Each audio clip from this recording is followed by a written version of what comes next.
इतने ज़्यादा भी परफेक्ट बाल मत लगवाओ कि वो फिर नेचुरल ही ना लगे। Hi guys, Rishabh here. आज के इस वीडियो में मैं बात करने वाला हूँ उन सेलिब्रिटीज़ की जो कि मुझे लगता है हेयर पैच लगाते हैं। और इस वीडियो का मकसद किसी का मजाक उड़ाना नहीं है, बल्कि लोगों को अवेयर करना है कि सेलिब्रिटीज़ लोगों को भी बॉल्डनेस हो सकती है। जस्ट बिकॉज उनके पास पैसे ज़्यादा हैं, वो अच्छे से अच्छा डॉक्टर अफोर्ड कर सकते हैं, उसका मतलब ये नहीं है कि उनको बॉल्डनेस की प्रॉब्लम नहीं होगी। तो ये सिर्फ और सिर्फ एजुकेशनल पर्पज़ के लिए है। वीडियो स्टार्ट करने के पहले ये भी बता दूं कि इस वीडियो में मैं जिसके बारे में भी बात करूंगा वो मेरे ऑब्जर्वेशंस हैं, मेरे ओपिनियंस हैं। आप हो सकता है उससे डिसएग्री कर सकते हो। अगर आप डिसएग्री करते हो, please comment below respectfully and let's have a healthy discussion. अगर मुझे एहसास हुआ कि मैंने कुछ गलत बोला तो मैं इसको आने वाले वीडियोस में करेक्ट भी करूंगा। तो without any further due, let's jump on to that list. सबसे पहले नाम आता है अमिताभ बच्चन का। अगर आप उनके 1970s के पिक्स देखेंगे तो बहुत ही काले घने बाल। उस टाइम ऐसी हेयर स्टाइल चलती थी जहाँ पे एक्टर्स लोग कान के ऊपर बाल रखते थे, बाल बढ़ा के। बहुत सही लुक आता था, लेकिन उम्र के साथ साथ इनको भी बॉल्डनेस की प्रॉब्लम आई। तो ये कुछ उनके पिक्चर्स हैं 1990s के, आई थिंक। आप क्लियरली देख सकते हैं ये वाला एरिया जो है यहाँ पे कैसे थिनिंग हो गई है। पार्ट लाइन इनकी जो है वो वहाँ पे डिफ्यूज थिनिंग है। और फिर उसके बाद एक इनका मुझे 1998 का इंटरव्यू मिला और इसमें क्लियरली इन्होंने हेयर विग या हेयर पैच लगाया है। आई एम नॉट श्योर उस टाइम कैसे हेयर पैच आते थे, अभी तो हेयर पैच भी बहुत अच्छे आने लगे हैं। कुछ कुछ हेयर पैचेस ऐसे होते हैं जिसमें आप पता ही नहीं लगा पाओगे कि वो नेचुरल है कि नहीं, बट इस वाले में क्लियरली पता चल रहा है। अगर आपको पता लगाना है किसी ने हेयर पैच पहना है कि नहीं, तो आप उनकी हेयर लाइन को देख सकते हैं।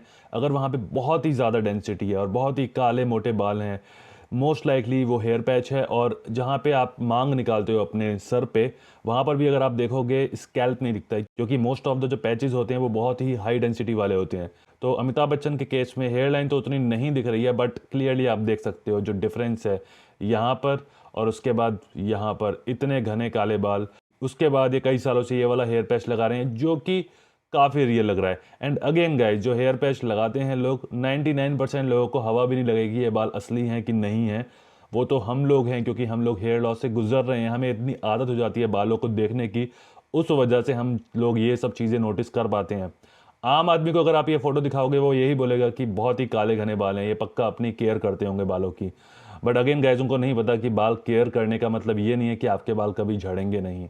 और frankly speaking guys, Amitabh Bachchan पे ये वाला जो हेयर पैच है बहुत सूट करता है। ओवरऑल जो इनका फेशियल स्ट्रक्चर है उस पर ये वाले बाल बहुत अच्छे लग रहे हैं और बहुत ही बेहतरीन लुक है। दूसरा नाम है जो इस लिस्ट में, वो है कपिल शर्मा को। आप अगर उनके पुराने वाले वीडियोस देखोगे तो उसमें इनके फ्रंटल एरिया में रिसेशन था। कोई पीछे वाले बालों की पिक्चर्स नहीं मिली कि क्राउन एरिया में इनका कैसा था, बट आप देख सकते हो क्लियरली बहुत थिनिंग है। तो ये भी कई सालों से हेयर पैच लगा रहे हैं और अगर आप देखोगे इनकी जो मांग है, मांग में बिल्कुल भी इनका स्कैल्प नहीं दिखेगा। तो वो बेसिकली बहुत ही हाई डेंसिटी वाला हेयर पैच है। और इनके साथ अच्छी चीज़ ये है कि क्योंकि ये बाल सामने की ओर करके रखते हैं तो इनकी हेयर लाइन एक्सपोज नहीं हो रही है। तो हल्के फुल्के लोग जो कि हेयर लाइन देख के बोल सकते थे कि तुम हेयर पैच पहनते हैं, वो भी नहीं बोल पाएंगे। But again very high density patch, but अच्छी चीज़ ये है कि इनका लुक बहुत अच्छा आ रहा है। इस लिस्ट में तीसरा नाम है हिमेश रेशमिया का। अगर इनके आप पुराने फोटोज देखोगे तो ऐसा नहीं थे कि ये पूरे गंजे थे, बट आप देख सकते हो कि सामने उतने ज़्यादा बाल नहीं थे। टेम्पल वाले एरिया में रिसेशन है, हेयर लाइन इनकी मेच्योर हो चुकी है, जो कि केस होता है मोस्ट ऑफ द गाइज के साथ। और थोड़ा बहुत रिसेशन, इट्स नॉट मेजर। फिर उसके बाद इन्होंने कैप लगाना शुरू कर दी, तो हमें नहीं पता है कि किस डिग्री पे था इनका बॉल्डनेस। लेकिन जब इनकी मूवी आई कर्ज और कजरारे, तो उसमें इनकी ये वाली हेयर स्टाइल्स थी। इतने ज़्यादा घने बाल, इतने अच्छे सिल्की बाल, मतलब ये कोई भी देख के बता देगा कि ये अननेचुरल बाल हैं। मैं छोटा था, स्कूल में था, मैंने इनफैक्ट जब ये बाल देखे थे उस टाइम मुझे नहीं पता चला था कि ये हेयर विग है। बट मुझे लगता था कि यार इतने अच्छे बाल, मतलब काश मेरे ऐसे बाल होते। और इतने सिल्की बाल हैं, क्लियरली लड़कियां भी, अगर ये बाल नेचुरल है ना, तो लड़कियां भी मरेंगी कि ऐसे बाल हो जाए हमारे। क्योंकि गाइस इतनी हाई डेंसिटी, इतने सिल्की, कान के ऊपर बाल आए हुए हैं, पीछे के लंबे बाल सामने माथे पे कर रखे हैं। तो Himesh Reshammiya, I don't think कि उनको उस टाइम हेयर विग और हेयर पैच की इतनी नॉलेज थी। उनको ये लगा होगा जितने ज़्यादा स्किल की, जितने ज़्यादा घने, उतना ज़्यादा अच्छा। जब आप पैच लगा ही रहे हो तो बेस्ट लगाओ। लेकिन वो ये भूल गए उस टाइम पे कि आप अगर ऐसा पैच लगाओगे तो वो बिल्कुल भी नेचुरल नहीं लगे। तो बेसिकली कोई भी अगर पैच लगाता है तो मेरी ये सलाह रहेगी कि आप डेफिनेटली आप चाहोगे कि आप अच्छे बाल लगवाओ, लेकिन इतने ज़्यादा भी परफेक्ट बाल मत लगवाओ कि वो फिर नेचुरल ही ना लगे। तो आपको राइट बैलेंस ढूंढना है कि नेचुरल भी लगे और बाल भी अच्छे लगें। फिर उसके बाद इनकी ये रेडियो मूवी आई थी लेफ्ट वाली पिक्चर में, और राइट वाली है खिलाड़ी 786। ये हेयर पैच मैं बोलूँगा कि काफ़ी नेचुरल लग रहा है। मतलब उस टाइम मुझे बालों की इतनी नॉलेज नहीं थी, बट मुझे इनके बालों को देख के नहीं लगा कि ये हेयर पैच है। और मोस्ट ऑफ द जो लोग हैं, आम जनता जो है, जिनको बालों के बारे में बिल्कुल आइडिया नहीं है, तो अगर कोई भी ये पिक्चर देखेगा तो ये बोलेगा अरे ये तो सेलिब्रिटी है, पैसे वाले, ट्रांसप्लांट करा लिया होगा। बट उनको ये नहीं पता ट्रांसप्लांट के लिए क्या क्या चाहिए होता है, कि अच्छा डोनर एरिया, थिनिंग बहुत ज़्यादा नहीं होनी चाहिए, रिजल्ट आने में 8-8 9-9 महीने का टाइम लग जाता है। बट अगेन मुझे काफ़ी नेचुरल लुक लगा। लेकिन अगर आप उनका करंट लुक देखोगे, अगेन गाइस, इन्होंने वही अपनी पुरानी गलती से नहीं सीखा जो इन्होंने कर्ज में की थी, और इतना घना, इतनी हाई डेंसिटी वाला पैच लगवा लिया।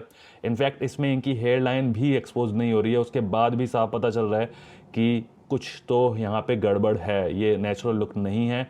अब गाइस प्रॉब्लम ये भी होती है सेलिब्रिटीज़ के साथ कि एक बार आप किसी लुक को स्पोर्ट करते हो तो उसके बाद वो लुक को चेंज करना, मतलब आप कल को वापस कोई लाइट डेंसिटी वाला अगर पैच लगवाओगे तो फिर क्या है कि आप लोगों की नज़रों में आ जाओगे, और सेलिब्रिटीज़ यूजुअली अवॉइड करते हैं ऐसी सिचुएशंस। तो अब शायद ये मे बी इस वजह से चेंज ना कर पा रहे हो, वी डोंट नो। अगला नाम है इसमें पारस छाबड़ा का, जो कि एक बिग बॉस के कंटेस्टेंट हैं। और इनका जो लेफ्ट में जो फोटो यहाँ पे लगा हुआ है, इसमें ये बिग बॉस में एक टास्क परफॉर्म कर रहे थे, उस टाइम इनका हेयर पैच उतर गया, तो इन्होंने संभाला अपना हेयर पैच और फिर उसके बाद वो अंदर गए। और मैं बिग बॉस नहीं देखता, लेकिन उस टाइम ये न्यूज़ काफ़ी वायरल हो रही थी। मुझे जो चीज़ बेकार लगी, लोगों ने बहुत मजाक उड़ाया। आप बेसिकली किसी का मजाक उड़ा रहे हो उस चीज़ के लिए जो उसके कंट्रोल में नहीं है, बहुत गलत है। बाद में इन्होंने शो में एक्सेप्ट किया कि हाँ मैं हेयर पैच लगाता हूँ, और फिर उसके बाद I think he must have been feeling liberated कि अब एटलीस्ट लोगों को मैंने बता दिया है। तो ये राइट साइड में है उनका करंट लुक। और अगर इनके पुराने बालों की बात की जाए तो ये एक और रियलिटी शो है स्प्लिट्सविला करके, उसमें भी आए थे। वहाँ के मुझे जब पिक्चर्स मिले तो बहुत ही बढ़िया हेयर क्वालिटी थी, जो भी इनके नेचुरल बाल थे उस टाइम पे। एंड आई थिंक उस टाइम में मैंने कुछ क्लिप्स देखे इनके, मुझे नेचुरल लग रहे थे, एक्सेप्ट ये वाला राइट साइड में पिक्चर। तो आई थिंक इन्होंने 2 स्प्लिट्सविला के सीजन्स में पार्टिसिपेट किया था। तो लेफ्ट वाला जो है ये पहले वाले स्प्लिट्सविला का है, राइट वाला है वो स्प्लिट्सविला का कोई और सीजन है जो बाद में आए थे। तो आई एम नॉट श्योर कितनी सच्ची है पिक्चर, बट आप देख सकते हो पीछे वाले एरिया में इनका यहाँ पे बॉल्डनेस है।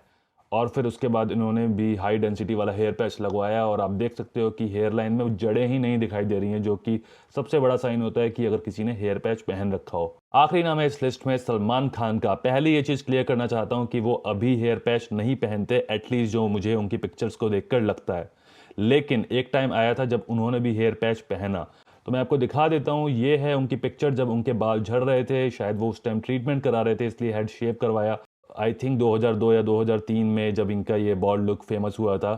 उस टाइम गाइज इतनी एडवांस्ड नहीं थी टेक्निक्स, उसके बावजूद इन्होंने उस टाइम हेयर ट्रांसप्लांट कराया। बहुत ही बड़ा डिसीजन था। जैसा कि गाइज आपको पता है हेयर ट्रांसप्लांट के रिजल्ट्स ऐसा नहीं है कि आज कराया और कल आ गए। तो इन्होंने भी बीच में हेयर विग पहनी थी। तो आप देख सकते हो मुझसे शादी करोगी जो मूवी आई थी, उसमें इनके जो बाल थे, तो यहाँ पे आप क्लियरली देख सकते हो कि कैसे इनका हाई डेंसिटी वाला हेयर पैच है। मुझे याद है मैं स्कूल में था और लड़के जो है वो इस हेयर स्टाइल को कॉपी करने की कोशिश करते थे, बट बाद में जाके रियलाइज़ हुआ कि ये हेयर विग है। और ये हैं उनके हेयर ट्रांसप्लांट्स के कुछ स्कार्स। ये आई थिंक 3 या 4 साल पहले इनका एक वीडियो वायरल हुआ था। तो आप क्लियरली देख सकते हो कि पीछे वाले एरिया में हेयर ग्राफ्ट्स निकाले गए हैं, और ये है इनका करंट लुक। क्या तो गजब हेयर लाइन है इनकी, जो भी इन्होंने डॉक्टर चूज़ किया, बहुत ही नेचुरल लुक आता है। और सलमान खान के ऊपर तो इनफैक्ट एक अलग से केस स्टडी बन सकती है, क्योंकि इनकी बालों की जर्नी बहुत इंटरेस्टिंग रही है। बट ये डेफिनेटली मुझे हेयर विग नहीं लगती, एटलीस्ट फ्रंट वाला पार्ट तो बिल्कुल हेयर विग नहीं है, ना हेयर पैच है, नेचुरल बाल हैं। यही थी वो लिस्ट गाइस। अब बात करते हैं कि सेलिब्रिटीज़ लोग को क्यों हेयर विग पहननी पड़ती है। उनके पास जब इतने पैसे हैं, वो बेस्ट डॉक्टर को अफोर्ड कर सकते हैं, तो क्यों हेयर ट्रांसप्लांट नहीं कराते, क्यों वो विग लगाते हैं। तो इसके बहुत सारे रीजंस हैं। पहली चीज़, हेयर ट्रांसप्लांट हर कोई नहीं करा सकता है। ऐसा नहीं है कि आपके आज बाल झड़े उसके बाद आपने अगले दिन हेयर ट्रांसप्लांट करा लिया। पहले डॉक्टर क्या है कि आपको 5 अल्फा रिडक्टेस इनहिबिटर फिनेस्ट्राइड या ड्यूटेस्ट्राइड देंगे, जिससे कि आपका हेयर लॉस स्टेबल हो जाए। उसके बाद हेयर ट्रांसप्लांट होगा, उसके बाद में भी 1 साल बाद रिजल्ट आएगा और आपको लाइफ टाइम फिनेस्ट्राइड लेनी पड़ेगी हेयर ट्रांसप्लांट के बाद to maintain your existing hair. जो ट्रांसप्लांट वाले बाल हैं वो तो लंबा टिक जाएंगे क्योंकि वो DHT रेजिस्टेंट हैं, लेकिन जो आपके एक्चुअल बाल हैं वो अभी भी झड़ सकते हैं। तो बहुत केस में ऐसा होता है कि सामने जो ट्रांसप्लांटेड बाल हैं वो तो आपके लगे रह गए, लेकिन जो पीछे के बाल हैं वो झड़ गए। तो हर एक्टर इस आइडिया के साथ कंफर्टेबल नहीं हो सकता, जैसा कि हम लोग हर कोई इस आइडिया से कंफर्टेबल नहीं है कि लाइफ टाइम फिनेस्ट्राइड लेनी पड़ेगी। तो वो एक रीज़न है जिसकी वजह से वो हेयर विग का इस्तेमाल करते हैं। दूसरी चीज़, हेयर ट्रांसप्लांट का रिजल्ट आने का टाइम। अब गाइज ये जो एक्टर्स हैं इनका क्या है कि साल भर शूटिंग चलती है। अब आप मान लो कि हेयर ट्रांसप्लांट किसी ने कराया और उनको लेट्स से कि फिनेस्ट्राइड लाइफ टाइम लेने में कोई प्रॉब्लम नहीं है। अब 1 साल जब तक रिजल्ट नहीं आएगा तब तक उनकी शूट्स का क्या होगा। अगर कोई बड़ा एक्टर है, for example let's say Salman Khan है, उसके लिए डायरेक्टर फिर भी वेट कर लेगा कि चलो ठीक है मैं आपके साथ मूवी बनाऊंगा और मैं 1 साल वेट कर सकता हूं जब तक आपके बाल आ जाएंगे। अगर कोई छोटा एक्टर है उसके लिए कोई डायरेक्टर वेट नहीं करेगा। और अगर आप टीवी शोज करते हो, फॉर एग्जांपल कपिल शर्मा, वो हर हफ्ते शो आता है, 1 साल तक वो वेट करें कि मेरे बाल आएंगे तब तक वो शो ना करें, वो गाइस प्रैक्टिकल नहीं है। तो ये एक दूसरा रीज़न है जिसकी वजह से वो हेयर पैच का इस्तेमाल करते हैं। तीसरी चीज़, डेंसिटी। हेयर ट्रांसप्लांट में गाइस सबको पता है कि आपके पीछे के बाल निकाल के जहाँ पे बाल आपके झड़ रहे हैं वहाँ पे लगाए जाते हैं। तो ऐसे में क्या है, अगर आपका बॉल्डनेस का ग्रेड बहुत ज़्यादा है तो हो सकता है हेयर ट्रांसप्लांट आपको एनफ डेंसिटी ना दे पाए। और ये जो एक्टर्स लोग होते हैं इनको फोटो शूट्स कराने होते हैं, वीडियो शूट्स चलते हैं, तो इनको पूरे टाइम एकदम परफेक्ट दिखना है और उसमें बाल जो इनके हैं वो हमेशा परफेक्ट दिखने चाहिए। तो ऐसे में हेयर ट्रांसप्लांट सक्सेसफुल होगा नहीं होगा, प्लस 1 साल बाद वाला रिजल्ट जो मैंने आपको इससे पहले वाला पॉइंट बोला था वो बहुत रिस्की है। इसीलिए hair patch is an easier solution. आम आदमी जब हेयर पैच लगाता है उसकी यही प्रॉब्लम होती है कि सुबह में सो के उठा, पैच हिल ना जाए और किसी को सामने पता ना लग पाए। इनके पास इनका पर्सनल हेयर स्टाइलिस्ट होता है, मतलब अगर इनको हर रोज भी अगर पैच उतार के लगाना पड़े इनके लिए कोई बड़ी बात नहीं है, तो वो चीज़ कर सकते हैं। लेकिन ट्रांसप्लांट वाले राउट में क्या है, बहुत ज़्यादा टाइम लगता है और उसके बाद आपको रिजल्ट्स बढ़िया आए ना आए उसकी गारंटी नहीं है और वो भी इतना टाइम वेट करना पड़ेगा। तो ये एक बहुत बड़ा रीज़न है कि बहुत सारे सेलिब्रिटीज़ हेयर पैच का सहारा लेते हैं अपने लुक को मेंटेन करने के लिए। तो गाइज यही था आज का वीडियो। आई होप आपको पसंद आया होगा। अगर आपके पास कोई ऐसा टॉपिक है जो आप चाहते हैं कि मैं उस पर वीडियो बनाऊं तो feel free to message me on Instagram. मेरा यूज़र नेम है ऋषभ मिश्रा व्लॉग्स। आप वहाँ मुझे मैसेज कर सकते हैं, मैं वहाँ रिप्लाई करूँगा और अगर मुझे वो टॉपिक पसंद आया तो मैं उस पर वीडियो भी बनाऊँगा। आज के वीडियो के लिए बस इतना ही and I will see you all in my next video.